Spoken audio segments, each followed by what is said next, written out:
Welcome, fellow wine lovers. This is the Wine Ghost podcast. I'm Mate Bosch, a certified sommelier and seeker of hidden stories behind the most mysterious drink in history. For more information or direct contact, please look for the Wine Ghost on Instagram and Facebook. But now, please grab a glass, get comfortable, and listen to how the day's ghosts get out of the bottle.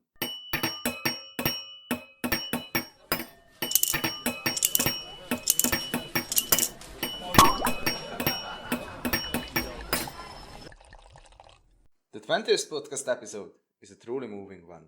Nino and Bastian join me from the terrace of their Georgian winery called Ori Marani. I was convinced that their love story alone would be worth writing a book about, but their joint winemaking history has only recently begun by establishing their own winery in Nino's homeland in the Shida Kartli region of Georgia. Bastian, born and raised in Champagne, introduced me to his innovative winemaking techniques, to native Georgian grape varieties, and to their impressive plans for the future. Georgia is one of the most exciting wine regions in the world, and I'm sure that Ori Marani's wine ghosts are going to have true characters and reflect a sense of place in the future too. Charging conversation with young and ambitious wine wizards looking into a bright future. So grab a glass and get inspired. Okay, then welcome to the show. Thanks for taking the invitation and taking the time. So Bastian, Pleasure. maybe if we could just start with you, like tell the original story. How did you end up in Georgia? Probably because you come from Champagne, right? Yeah, exactly. So basically, I ended up in Georgia because I met Nino, So before I met, Nino, I didn't know much about Georgia. So we met now 6 years ago. Around 6 years ago in Slovakia, in Bratislava. So it's a pretty complicated story. Like basically, in a nutshell, I was traveling. Was doing an Erasmus program over there, and we met like this. And then we were keeping talking to each other and so on. But at that time, I was working in Canada, making wine in Canada. So it was like pretty difficult, beginning of the relationship, I would say. But I stayed 2 years over there, and then I decided to quit, because I wanted to be with her. So we were either, discussing the idea to start something in France, because I always wanted to have my own winery, so to have my own project. Was a little bit fed up, to work for others. So we were either, saying, let's do it in France. But the thing is that, in France, when you want to start something, you need a pretty big investment. Mm-hmm. Especially, I'm not even talking like to start something in Champagne, because it will be almost impossible, And, but also on the other side, we were talking a lot about Georgia, like in the world of wine, especially with the natural wine. There were a pretty big boom, about Georgian wine.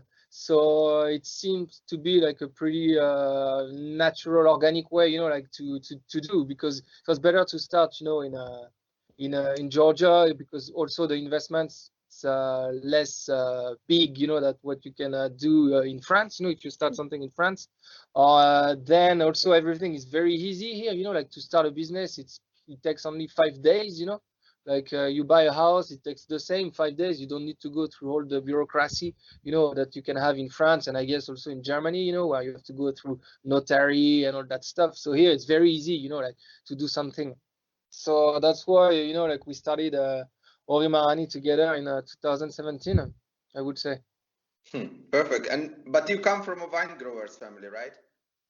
Yeah, exactly. So basically, my grandmothers, my parents and grandmother, like we have a little bit of vineyard, like 0.7 hectare, which is pretty small. I mean, it's still interesting, because for instance, my parents, they are just selling the grapes, like to big wineries, which is a very common business model, in Champagne actually, where a lot of people actually own land, they grow grapes, but they are not making wine. So they just sell it, to negotiate, like Champagne house.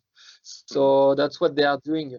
However, I have the project. If everything is going well, in Georgia, with Ori Marani, I will also start to make probably a tiny bit of Champagne, the same way of what I'm doing here with our family vineyards. But it will be very small, because we are not gonna be able anyway to have more than 0.7 hectare, so we can still make quite a lot of halal, you know, but then we'll cross the bridge when we get there, because for the moment, you know, like we are starting in Georgia, and let's see how things gonna evolve, you know. But Nino, you don't come from the wine world, right? So how did you end up with the idea of having a winery?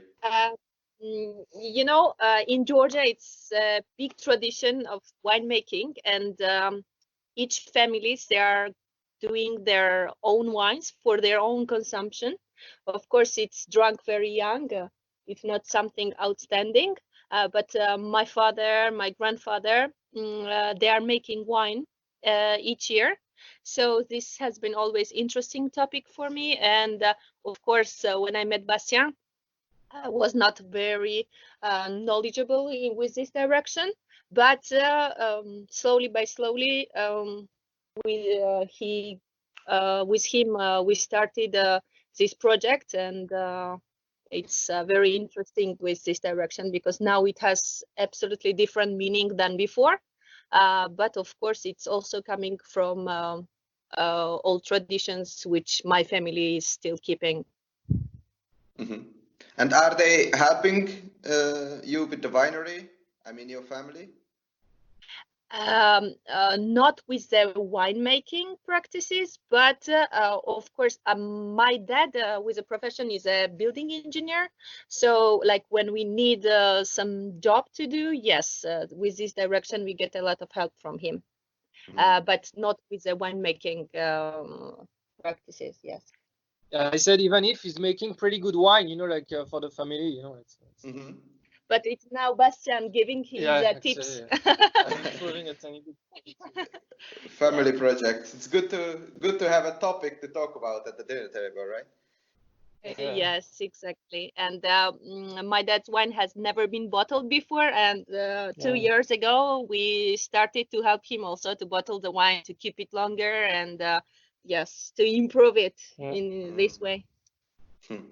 And can you maybe introduce where you are? Because earlier when we talked with the video, I saw that there is sun shining and you are in front of a building outside. So can you maybe tell us where you are? So basically, we are in a small village called Igoeti, which is located, you know, like in the region Shida Kartli. So Georgia, you know, it's a pretty small country, right? The capital city being Tbilisi. And we are like basically 1 hour on the west of Tbilisi, which is pretty good because we are for 45 minutes. We are not that far away from Tbilisi. And so that's where we are, yeah. It's not the biggest wine region, you know, like in Georgia, because maybe you know Kakheti, which is located on the east of Georgia. And basically, Kakheti, they are making, like, let's say, 80% of the wine production. So that's definitely the big region, you know, in Georgia. Then we have other, like, small region, like Imereti, Shida Kartli, Samegrelo, and in the south, you know, like I never remember the name of this region where Georgian is. Samsre Javacheti. And but yeah, so it's pretty good location. I wanted to be here, you know, like because being from Champagne, as you mentioned, I focus mostly the production towards sparkling wine, traditional method, but also pet nat. And basically the grapes, you know, that are pretty good, you know, like for sparkling, they are grown in that region, Shida Kartli. So that's why I wanted to be here. Also, it's like I said, it's not too big. It's not very big region, so there are less wineries. You know, it's a bit different. So that's where we are located.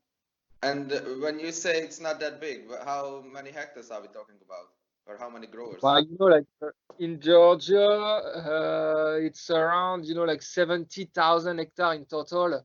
I would say that, you know, like Kakheti, it might be around 35,000, 40,000. So then the rest, it's like split in Kartli, Mereti. in Kartli, Mereti. I don't know exactly in Kartli. You know what? In Georgia, it's always difficult, you know, like to know exactly how many hectares, you know, are in one specific region, because here, you know, basically a lot of people are growing the grapes in their own yards, you know, in the house, and then they will sell it. Like, for instance, I buy some grapes from like small families, and it's grown in their yard. So it's difficult, you know, like to track, you know, of, let's say, the plantation and everything, you know, it's something that definitely can be improved in Georgia, you know, like to keep track of what's going on regarding the vineyard, especially for like those small plots.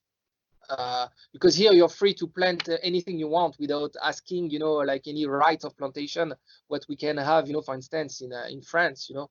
So in that way, it's always difficult, you know, like to know exactly the hectares of a region.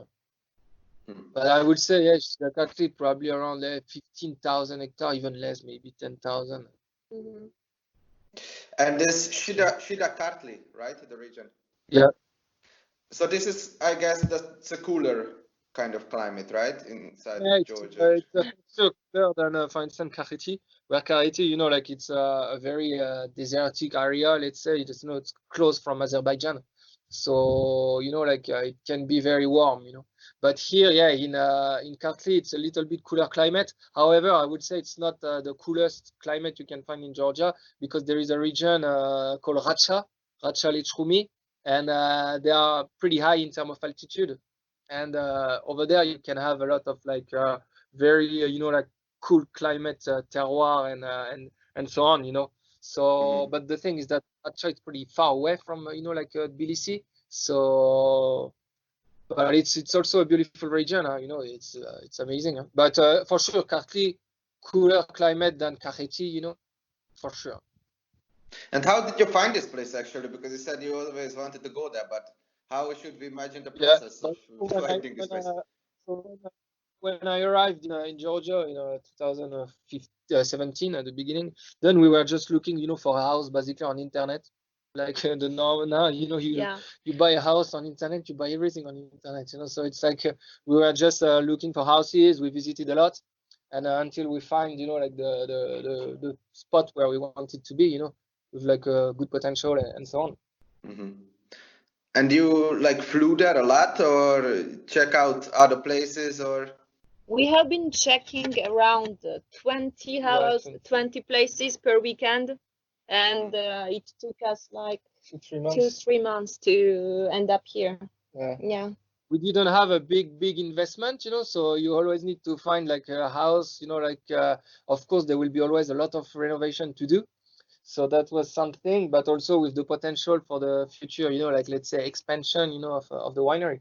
So it was like when you buy something like this, you need always to think about the future, but also about like the near future where you have to be operational, you know, like to make wine. So, but I'm very happy about where we are actually. So it's very good. We are pretty lucky. And which, like, how should we imagine your winery? What kind of infrastructure do you have already there? Well, so basically we have like two main parts. One is the outside, so basically it's like a terrace, you know, where actually we were, you know, when you saw us, you know, on the video, and a small vineyard that we planted, you know, like last year. So that it's mostly, you know, like for the tasting. the tasting when we welcome guests and so on. Then we have the inside. So it's a house with 2 floors. Upper floor, it's like where we have our rooms and so on. And then the downstairs, you know, it's like basically the winery itself. I have a press, a Vasselin, you know, press, which is outside under a kind of small shed where I press the grapes, and then it goes directly inside. Inside we have like, let's say 3 parts inside. We have one part where I have my cuivri, which are, you know, like the traditional clay pot vessel in Georgia, buried in the ground. Then I have also like another part where I have my oak barrels. So I have one room for the oak barrels, one room for the cuivri, and then I have a big room, you know, like where I store all the bottles. So you don't even have stainless steel, right? No, I don't like really stainless steel tank, you know, because, you know, like we are pretty small in terms of volume. You know, we make around 8,000 bottles a year.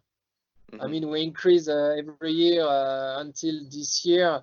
We started like 5,000 because it was the first vintage, you know, and then little by little we increased the production. So we're still very small, like making, I think this year basically it's gonna be 9,000 from the harvest 2019. And with those small volume, because me, you know, like we make quite a lot of different wine. At the end of the day, we have 10 different wine, 5 sparkling, 5 still. So it involves a lot of small batch. like mostly and oak barrels. So I don't need, let's say, a stainless steel tank because first of all, in terms of winemaking, I'm not a big fan of it. I prefer any kind of vessel that we are a bit more natural, like oak. It's amazing. Qvevri, it's amazing because it's clay. It's they are both artisanal vessel. Where when you go with stainless steel tank, I worked in a lot of big wineries before, so I know exactly what it brings to the wine and how it's easy to clean. But in terms of like texture, in terms of taste, in terms of the authenticity of the wine, I prefer by far oak and Qvevri. So for the moment, I don't need like stainless steel tank. Maybe in the future, if I increase a lot the production, I will need in order to blend like the wine and to make them rest a bit longer, after blending or something. But for the moment, I don't need them. Yeah, I also asked this because you come from Champagne and you produce sparkling wine, so blending or assemblage should be a big part of your job, right? So how do you keep the different vintages, maybe in oak barrels mostly, or? So basically, yeah, I started since the first vintage in 2017 a reserve wine program where I keep, like it's very classic in Champagne, where you keep a little bit of reserve wine like this every year. You're gonna add it to the blend. So basically, I keep it in Qvevri, which is for me very interesting, because the Qvevri being buried in the ground, like it stay pretty cool even in summer. Like anyway, where we are like 700-meter high, so it's never really, really warm. But for the wine, it's better, like to be buried in the ground. That's why that's one of the main benefits, of Qvevri fermentation and aging, because you can keep the wine, in a pretty cool with a pretty cool temperature, the ground temperature basically. So that's why I keep the reserve wine in Qvevri. And then but basically, I start around May, April, May, I start to put the wine in bottle. So then it goes in bottle. It's gonna stay on lease like for 2 years minimum. So it's after, once the wine is in bottle, it's a pretty classic way of aging. And basically, you just wait. And where do you source your barrels from? So basically, my barrels they are all coming from France. They are coming from Champagne, like Champagne-Aiguille-Ourier in Ambonnay, pretty well-known winery. And then I got them also. I got some from Burgundy, like from Hubert-Lamy, from De Vilaine in Bouzeron, from Prieuré-Roch. Then I got some 350 liters from Domaine Châtelain in Sancerre, and that's pretty much it. Yeah. And if you could describe maybe the differences in keeping a wine in a Qvevri and keeping wine in a barrel. I mean, other than temperature, of course. But they are completely different. Like vessel. So I mean, from the fermentation to the aging, like it's completely different.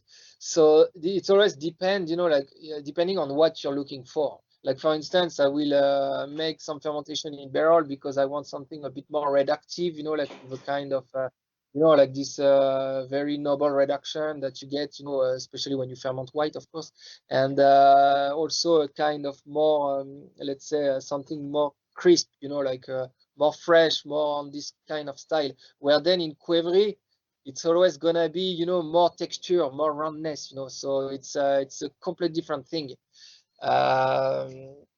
Then in terms of aging, with the reserve wine in Qvevri, I don't keep wine in barrel yet, like for a long period of time. Even if this year I started actually, but it's different. Yeah, like the oak, it brings like so much different thing than the Qvevri. And yeah, it's a difficult question, like to answer. It's mostly about first of all what you're looking for and the roundness, the texture. Compare like to the, let's say, the more characteristic of like oak fermentation, which are, yeah, like I said, a little bit of reduction. Me, I like reduction in wine, so that's why I love, like to ferment white in oak barrels, even if they are old oak barrels and they are more than 6 years.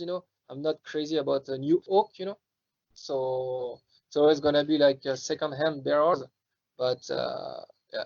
But I think the two together, they go very well, especially, you know, like we do like some skin contact wine, you know, like where you make basically a white wine the same way as a red. And here in Georgia, it's very popular, you know, amber wine, orange wine. That's so basically what I do. I'm gonna make the fermentation and the maceration on skin in Cuevry for like, let's say it goes from 20 days to 6 months. And then after that, I press and then I move it to barrels. So I use always the two, you know, all my wine, there is Cuevry, there is barrels all together, you know, like it's, there is nothing 100% barrel, nothing 100% Cuevry because they complete each other, you know, like. And so how should we imagine maybe your style of sparkling wine? I mean, I'm sure you have a broader portfolio, but should we imagine that like a Krug style, champagne-like, barrel fermented, or what's the typical taste of your wines? No, basically for the sparkling, basically, you know, like I have 5 different sparkling, 3 of them, 4 of them, but are traditional method. I have 1 pet nut. Then in the 4 traditional method, 3 of them are, let's say, a classic style champagne approach. 1 is fermented with honey instead of sugar, you know, for the prise de mousse, for the tirage, you know. I don't put sugar, I put honey. So it's a rosé, it's super funky, you know, super interesting because it leaves a tiny bit of residual sugar and the honey, you know, doesn't ferment the same way as sugar, of course. So it's something different. Then I have 3 very classic traditional method, 2 non-vintage, where in those 2 non-vintage, I will add a little bit of reserve wine, around 10-15% that I keep in Cuevry. And then I have another one, which is basically a vintage. I don't put any reserve wine. It's only one year. In terms of style, they are not, like I was saying, you know, like they are all of them, they are, let's say, 50% Cuevry, 50% barrel, because they are blended, you know. So basically I use between 3 and 5 different grapes for the blend, in the blend. So some they will ferment in barrel, some they will ferment in Cuevry. Then according, you know, at the end of the day, I will have around 25 different batch, and then I just make the blend according to what I like and what should be, you know, like in the best interest of the wine, you know, and in each cuvée. And just to go back to this honey, Yeah, it was a rosé, right? yeah, it's a rosé. Can you tell me about, or can you tell us about the idea of where does it come from? I never heard of it. Is it something Georgian or? It come from my mind actually, you know, and it was, you know, we made it because the first year when we arrived in 2017, I bought some grapes, a grape basically which is called Aladasturi. And you know, in Georgia there are a lot of grape variety. We have more than 525, you know, like around 525, even if, however, you know, like I would say 50 of them are really used, you know, but in the in the records, you know, there are more than 500 grapes. So then, you know, it can be a source of a lot of confusion where you know, like depending on the region, sometimes they will call the same grapes, but it's not the same. So the grapes I was referring to, which is Aladasturi, it's come from Guria, which is a region on the west of Georgia. And then you can also find it in Imereti. But there are also a grape that is called Aladasturi in my region and in Kakheti, but it's not the same grape at all. And so in 17, you know, I didn't know, you know, when you arrive, we were so much focused about like the house and the renovation, being ready to be ready for the harvest and so on, that then I knew about this grape, Aladasturi, and I thought it was the same. But in fact, when I bought it, I pressed it, and it was completely different. And it turned out that it's an hybrid, you know, so a cross between Vitis vinifera and an American, you know, like grape. In order, you know, like it was introduced, you know, like during Soviet time, and you know, like to produce a lot of yield, and it was also like it's used like for table grapes. And but so I ended up with a batch which was, you know, an hybrid. And it's not that I don't have anything against hybrid, you know, because I worked in Canada and we were making wine with hybrids actually, and you can make pretty interesting stuff, you know. And the only thing is that in Georgia you're not allowed to export wine that are made from hybrid grapes. So it was a problem for me for my sparkling because we wanted to export them, obviously. So then I put this batch because it was tasting pretty good. A rosé, very fruity, nice acidity. So then I was like with 200. I have one barrel, 225 liters. And I said, what should I do? And I always had the idea, like I was talking with some friend in Champagne, how it should be, like to ferment, like to make the tirage, the prise de mousse, the secondary fermentation in bottle, not using sugar, but to use something a bit more natural and noble, which is honey. And so I said, you know what, I have 225 liters. Let's see how it turned out. And so I made it. And it was super good, man. I sold everything in 1 month in a local wine bar here in Georgia. So then I did it again the next year in 2018, but with like Tafqueri, Chinori, and Gorinzone, which are like Vitis vinifera. And now I keep making it, that way. Oh, So and how should we imagine the taste? Because now I'm lucky that we are talking via Skype and not sitting next to you taking the wine. But it's something that works very well because it's like I just found out by making this wine. It's the honey never ferment 100%. So basically, I always end up, with 6-7 grams of residual sugar, and so it's not like sweet over sweet, but it's like in the range of extra brut, between 6-7. It depends on the year. But and then it's like I don't target 6 bar. I target around 3.5, not to have too much bubbles. So it's something. It's still a sparkling wine. It's not like a frizzante or something, and there is a good amount of bubbles. But it's like 4 bars, 4.5 actually, and nice acidity, very fruity. Because I use the grape Tafqueri, I make a carbonic maceration on top of it in order to extract more fruitiness. And yeah, it's very interesting when it's warm. It's like outside it's perfect. Like drink. Like very refreshing and it's nice. Really good. Oh. Well, you are very confident about using this revolutionary technique. So does it also come from your previous experiences with other countries, or? No, I never. I mean about the honey and so on. I never made it before. I never actually knew someone who's making it. I know that there are some people, that are using honey for dosage, but I've never heard, the prise de mousse. But you know what? It was like I said, 225 liters. So I tried, and it worked. It's good. So, yes. And then maybe coming from France, now working in Georgia, also natural wine is quite a big thing in France, and maybe originated at least in the Western world there, or has a revolution there. Do you see like a big connection, or what are your export markets? Can you export more to France, or? In terms of export market, actually, I don't export wine, in France yet, unfortunately, and I hope it will happen soon. But yeah, so we export, in for sure. Like now, there is a big focus on natural wine. Even if, however, like me, I don't necessarily promote my wine being natural because we don't have our own vineyard yet. So like I'm buying grapes for the moment. Like I mentioned, I started in 2017. So you cannot you cannot have your own vineyard already and so on. It takes a lot of time, of course, and a big investment. So I decided, like to start with a negotiation model.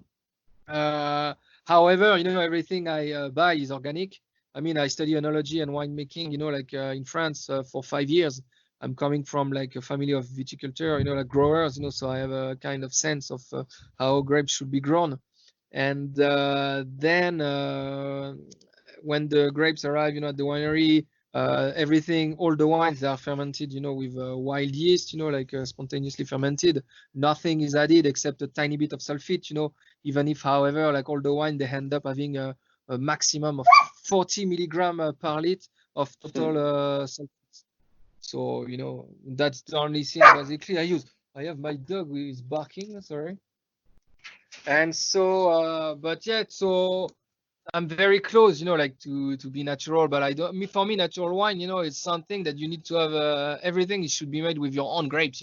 You cannot call natural wine a grapes that it's not coming from your own vineyards. So even if it's grown organically and so on, I mean, it's just my point of view. Huh? So that's it. So that's why I prefer like to call my wine low intervention or something, and I prefer, at the end of the day, the people being interesting in my wine because they are, like tasting good, interesting, like different than the other. Not only just because I throw the word, oh, it's natural, so then you have to please. You know what I mean? Like it's sometimes it's more dogmatic and philosophic than the thing. For me, the most important is the quality of the wine, So, but for sure that I don't want to add, like yeast, sterile filter my wine, and so on. Because if you want to make good wine, they have to be as much as authentic as possible, So that's my point of view. How Yeah. do you source these small family growers, or how do you look? Like when I arrived, so in 17, we were like basically looking for grapes to buy. So talk with the neighbors, with the people, with the family, and so on. Then you visit a lot of vineyards. You try to understand how they do. You talk with the growers, and you see straight away. Me, I go in the vineyard, I see if the guy is using herbicide or not, if he's working a little bit his soils, if he's like using a Bouillie Bordelaise for the spray managing program. You know what I mean? So it's we visited a lot of vineyards, and that's how we started. And I just had one grower. I was not happy with what he did. Actually, another one, and but it was a small amount. So then we changed, and so far now we are pretty happy with all the growers we work with. And do you speak Georgian a little bit, or? And now, yeah, I have to. When you are in a small village, nobody speak English, neither French, So yeah, I had to speak to learn Georgian. Yeah. And so, how should we imagine the process when you go to a vineyard? And how do you always follow the processes or the decisions what they take in the vineyard? So you're also kind of a Yeah, I quality try, control there. yeah, for sure. I try to follow as much as I can, but then, it's their vineyard. So it's always a bit like, when you try to tell them, oh, you should do this, you should do that. You know what? They don't really care. But for sure, when it's very close to harvest time, then I go every, like to try to pick at the right time. It's me, of course, who choose when I want to pick. Huh? So this is the most important thing. And, but then in terms of like working with them during the growing season, it was difficult. I wanted, when I arrived, like to make a contract with the growers to say that, for instance, I will buy your grapes for 3 years. I give you the money and so on. It didn't work. They are not very like, no, it's always, oh, come call me before harvest and you will check the grapes. And if you like, it's which is a bit unfortunate. Of course, I wish I could follow a bit more, than and work closely, like especially, like during the pruning, the tying down, the growing season, and so on. But life is not perfect, so then for sure I need to have, my own vineyard. So this will it's in the plan, But first of all, we have so many renovation to do at the winery before to invest in the vineyard. But maybe, like if I have the opportunity to buy a small piece of land, then I will start like this, small piece of land, and then when we will be we'll have all the work done at the winery. I need to, to dig a cave, a cellar, in order to be able to store the wine and so on. There are so many things need to be done. Then because like to invest in the vineyard, I want to buy land. I don't want to buy already established vineyard. So I want to buy the land, start from zero. So then it costs a lot, like to. But it will be, for sure. So it's my plan. Good luck with it. These are ambitious plans, and I wish you all the best. Thanks. And, no, it will happen. Yeah, I'm sure. You sound committed, so I believe you. Yeah. And maybe just about the vineyard. So how do you? Because you studied a lot, like winemaking, and you had practices in other countries. But did you know all these grapes? How do they react? Maybe for sparkling making, or how do they react to certain conditions in the winemaking, or because these are indigenous grape varieties which you work with, right? Yeah, for sure. Yeah. I use only local grapes, indigenous grapes. So no, I mean, I came the first time, but it was in 2014, and in Georgia. So then, of course, it was like something completely new. I mean, the grapes, but also, like the Qvevri wines, like how it can change a lot style. Then when you go with skin contact and orange wine, it's even crazier. So then when I was, I love wine, of course, so I'm trying and tasting a lot of wine, trying to remember everything I taste. And then it's also by talking to people or reading, like the history of viticulture in Georgia, then they say, oh, that Shida Kartli, Chinori, those grapes, they are good, like for sparkling. Historically, they were production of sparkling wine in Georgia during Soviet time, even if it was, like Charmat method, not traditional method, but and it was not that great, but you read books, history, and talk to people. Then you taste the wine, and then according to my idea of what I love, sparkling wine, then the style. Then I said, yeah, I think Chinori, Golden Swane, Tsitska will work well, like with barrels, with Qvevri, and so on. So, but no, you have to discover. Basically, it's like you start from zero again because it's not like Chardonnay, Pinot Noir, Pinot Meunier, all those grapes that we are very familiar with, especially with when it comes with sparkling wine. But no, you start from zero, and it's good, because then you have like a big, let's say, palette of grapes that you can use. Like for instance, I use Tsitska the most, coming from Imereti, Chinori, Golden Swane. I use Aladasturi. I use Strawberry and Zelshavi. Some that are like very small. I'm doing a lot of experimentation because I just started. It was my third vintage, in 2019. So I still have a lot to learn from the grapes, from the region, and so on. So, but those grapes are fascinating. Sometimes I have a lot of people telling me, "Oh, why you don't plant Pinot Noir, Chardonnay, and so on?" But it doesn't make any sense for me. I want to make a Georgian sparkling wine. I don't want to make a copy of champagne. Yeah, but also with my limited knowledge about the Georgian grape varieties, Titska is white, right? It's a white. White. Yeah. Yeah, and all those three is, I think, if I know, Aladasturi, is black, right? red. Yeah, red. Yeah, so you also make Blanc de Blanc and Blanc de Noir, or do you want to keep these separate? I make Nino and Julia. It's a Blanc de Blanc. And then the rosé, it's not a blanc de noir only because I use also white. And so I have only like two blanc de blanc, let's say. Yeah. And how do you use because you said you don't want to name your wines natural wines, but what's your approach maybe about filtration and fining and basically, I never find any wine. Filtration, I can filter, like especially like in Qvevri, I have small Qvevri, so like it doesn't sediment very well. And like in barrels, for instance, when after fermentation, anyway, the wine they don't move. I never moved, the wine. I'm gonna start to blend, probably in March and so on. But then the wine in barrels are already clear, And so I for sure no filtration on barrels. And then the Qvevri, especially in the smaller one, I have some 300 liters and 450. In the 300, it's always more difficult for the natural sedimentation and clarification. So the wine, like sometimes they can be still a bit dull, which I don't really know why. So then I can go through filtration, but like never sterile filtration, of course. So basically, for filter, I don't go below 3 micron. Which is like sterility, in winemaking, it's like 0.45 micron. Me, if I have to filter, it's gonna be 3 micron maximum. Because then, like sterile filtration, you kill your wine basically, so. So what are maybe the main export markets for your wine? Because these are quite revolutionary, some of them. Yeah, so we export in America, which is our first market. Then we export in England.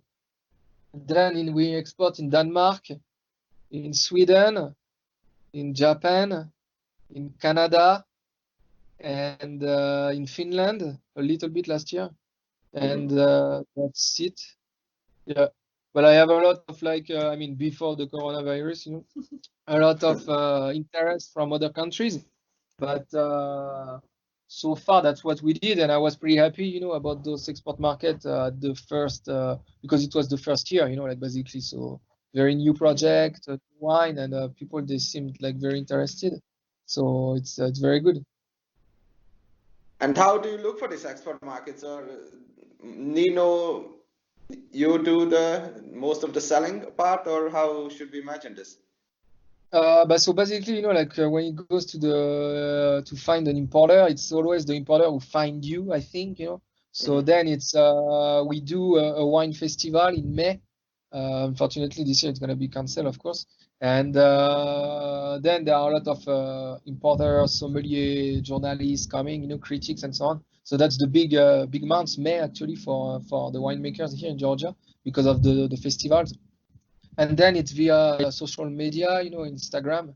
I think it's very important now in the world of wine. So we try to be pretty active, on Instagram, and then the people they find you that way, So then you send samples, you start a conversation. Sometimes it works, sometimes it doesn't work, and so on. Yeah, like I said at the beginning, Georgia now there are such a big boom and big focus on Georgian wine. That we don't have wineries, and it's probably gonna have to change. We don't have to do a lot of promotion. Basically, people they come directly to us, which is very good for us, and I hope it's gonna last as long as possible.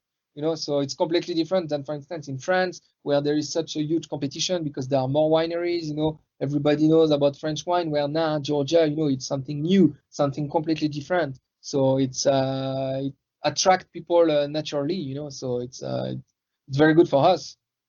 And why do you think it is that there is so much fuss is going on about Georgian wine? Maybe some people are kind of bored of the old world, traditional Western European wines, or I think so. I mean, if we talk about natural wine, I think it's always gonna be a kind of niche market, even if it's growing. People they are more careful about what they eat, and obviously what they drink, But natural wine, especially in Georgia, when it goes with orange wine, it cannot please everyone, because it's very unique, like the style of wine. Orange wine, yeah, it's very different. So it's full of tannin, and the color is different. The aromatic profile are different. So, but I think when you take for instance in the world, Cabernet Sauvignon is grown everywhere. Merlot is grown everywhere. Pinot Noir, Chardonnay, all looking for the same style. And I still love those style of wine. No question. I mean, a very good white Burgundy. It's amazing. But then you can find those wine everywhere. The style, aged in oak, and sometimes it can be boring. So then when you go with natural wine, it's much more authentic, and it's a wine that sometimes, okay, they can be faulty, but it's still more interesting to try those wine because they are alive, and when you are a winemaker, you know how wine is made, so it's when it's like with a selective yeast, with enzyme, with a shitload of sulfate, with a stereo filtration, with some, stuff to add the more texture, you know what I mean? It's not interesting anymore. So that's why I prefer by far, low intervention wine, and it's more fascinating, yeah, for sure. And can you maybe recommend some food pairings with your wines, because these are also Georgia has a unique cuisine, right? Yeah, for sure. Yeah, we have a very great cuisine.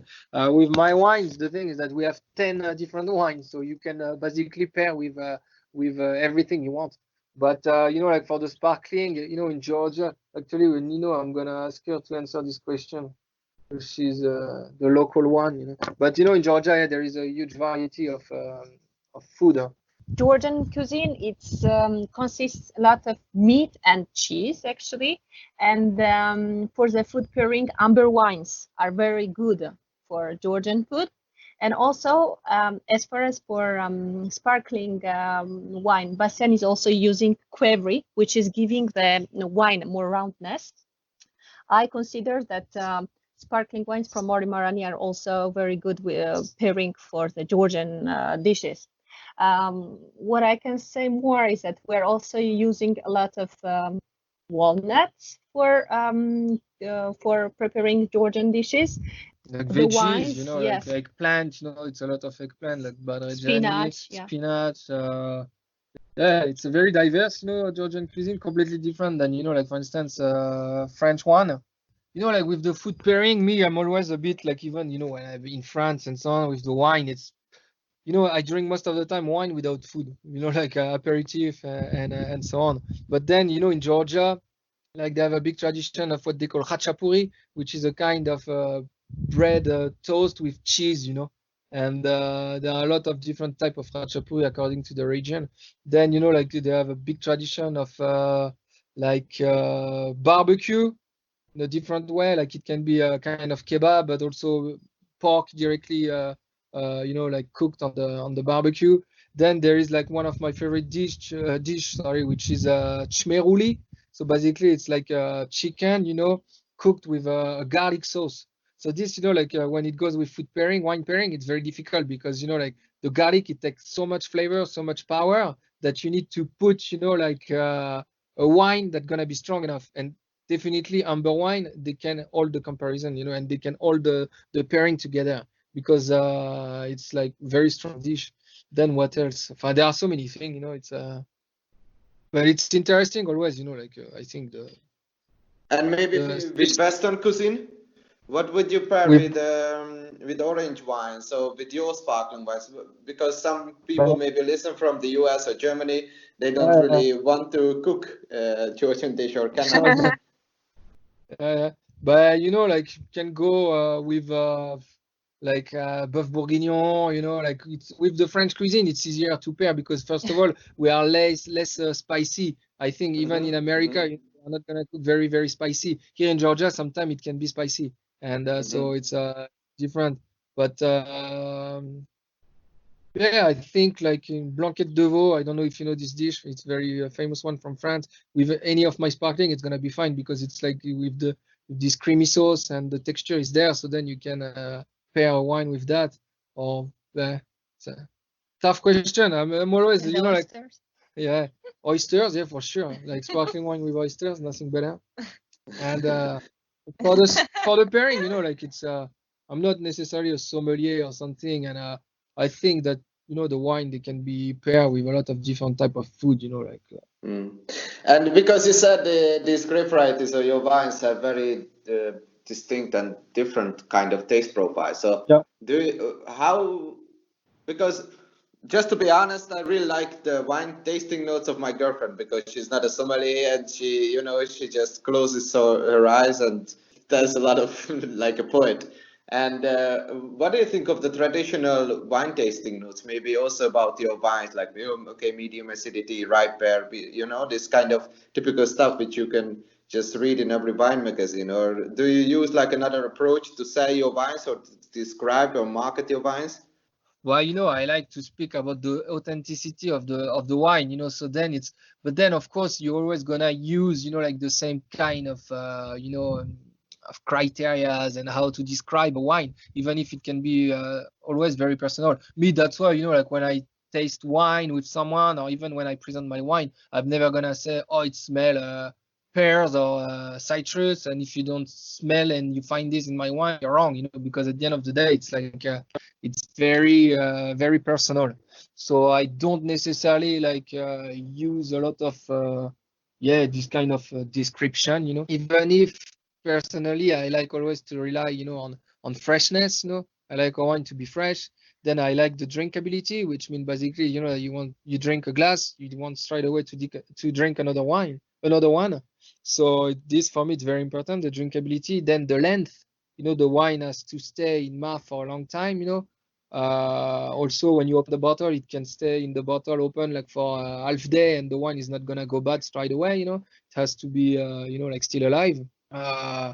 I like also, you know, like on the nose, the complexity. I'm not necessarily looking, you know, like for any kind of specific, let's say, aromas, but I like when the wine is very, different. It can go from the spiciness to the fruitiness, then change to more, I don't know, citrus, or also like some kind of walnut, hazelnut, especially with like the orange wine. And so that's what I'm always kind of looking for a wine, not necessarily my wine, but all the wine in general. But I'm not like for this typical master of sommelier, acidity, medium, color, clear, crystal clear, and all that stuff. No, definitely not. So how can we imagine your life there living in Georgia? But What are you doing? for instance, yeah, it didn't change much, to be very frank with you, except on the sales and on the sales and the promotion, like And the guests coming and here. the guests coming. Yeah, we were supposed, like to go to Prague, to where I was supposed to go back in France to do some wine tasting. Of course, everything was cancelled. Then we were supposed to welcome a lot of guests here. Of course, everything is cancelled. Wine festivals has been cancelled. Yeah, many festivals has been cancelled. So then it's on this part of the business, it's zero. Then all the production, it stayed the same. For instance, I put some wine already in bottle, then and so on. So I'm disgorging some wine, some pet nut that I disgorge. The same. Like Taking care of vineyard. yeah, small taking vineyard. care of my small vineyards. Doing some renovation in the house. I mean, this doesn't change much. It's mostly on sales and on the marketing part. Like the commercial part, let's say that it's zero. About what you previously said, you sound really committed. So where should we see the success of your winery in like 3 or 5 years? Where do you want to take the success of Ori Marani?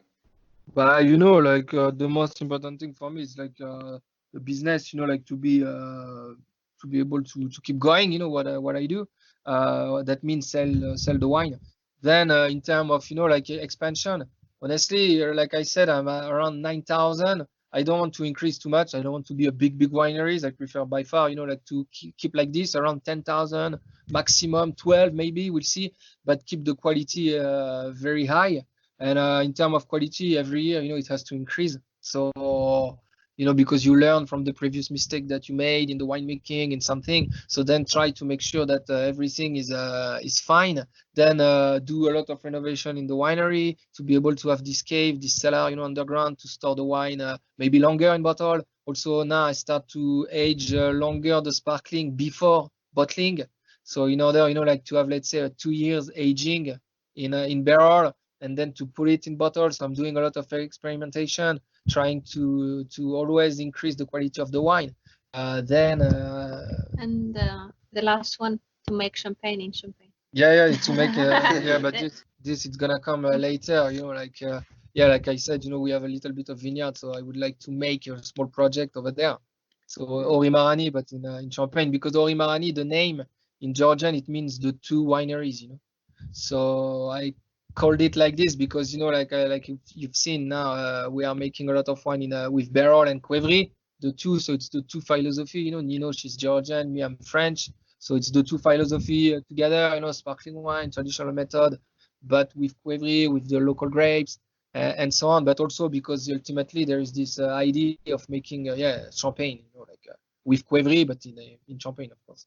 So that will be the what I want, for the and then of course to start to buy land, and I might have some grapes from my own vineyards. That's for me very important as well.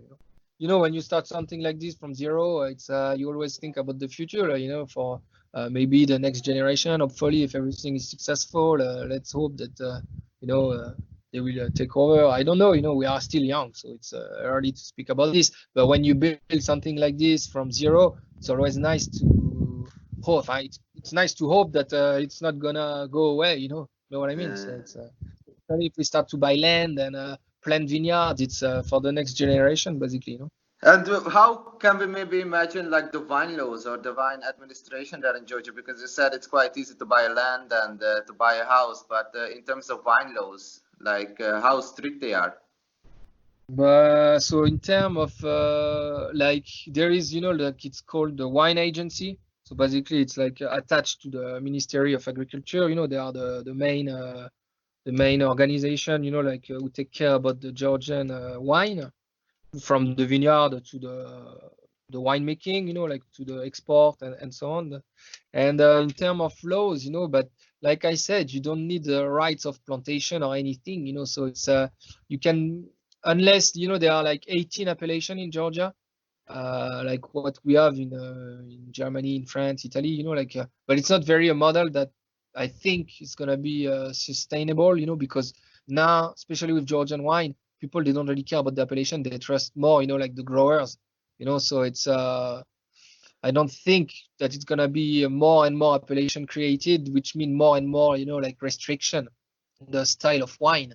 So the most important thing is that, for instance, if you want to export your wine, you have to go through an official analysis, you know, where they're gonna check a lot of parameters, and then the wine agency is gonna give you the document to export, you know, the export document. If your wine is clean and it's good to be exported, so they check the wine like this, and then that's pretty much it. You know, there is no, let's say, restriction in the yield or anything. But also, I mean, you all know that if you want to make good wine, you need to have low yield and so on. So, you know, it's definitely according to the wineries and what they want to do.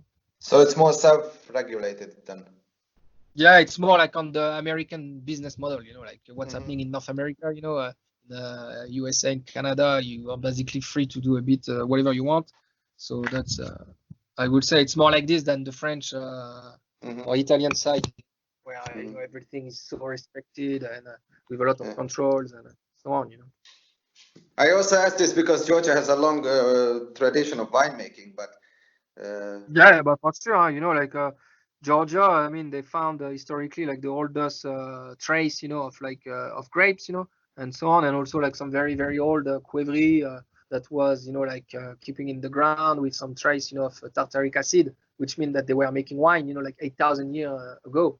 So there is a long way of making wine, and it's probably like the oldest, let's say, way of making wine. Basically, you know, like the orange wine, the skin contact, because I believe they were making that since the beginning, you know, like to put everything together, keeping it close underground, and then just open and drink it directly, you know. So for me, it's like the oldest winemaking technique, you know, which is still alive, you know, because nowadays a lot of people are doing that in Georgia, of course, but also in the world, you know, orange wine.